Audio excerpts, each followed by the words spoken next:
Hello friends good morning जय माँ समले समस्ते केनता छ आशा करछि समते भले थिबे मुई नवनीता स्वागत करछि मोर मिनी ब्लॉग नेता विलेज ब्लॉग के। तो फ्रेंड्स तो फाइनली आम जाऊँ पिकनिक जेनटा कि राउरकेला 50 किलोमीटर हो जावा जगार ना अच्छे देवधर। तो यहाँ आम पहुँचे ही गलु तो अधा बाटू इने पैसा मांगसन जेनटा कि गोटे बस के 1000 तो आम 7टा बस जाइला आउ इने अलग गाड़ी मान के केते टका नेसन जमी नहीं जानी। तो यहाँ आम फाइनली इने पहुँचे ही गलु देवधर पिकनिक स्पॉट।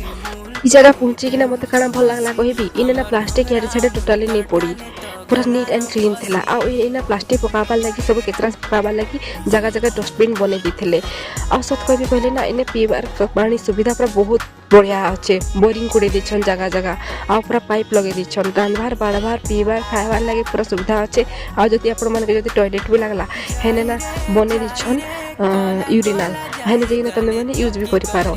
तो सब किसी सुविधा अच्छे और जगह भी तो बहुत भल अच्छे आ इने ना डंगा भी इने अच्छे इनर गाँव लोक मैंने इने डंगा ही यूज करसन।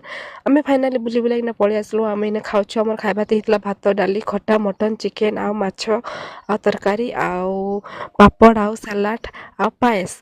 तो आम इने खाई पी सारलु तापर इने टिके करलु एंजॉय। जदि मोर वीडियो भल लागिथिबा तो प्लीज लाइक शेयर कमेंट और जदि मो चैनल न्यू थिबे तो सब्सक्राइब कर देबे। रहिली टाटा।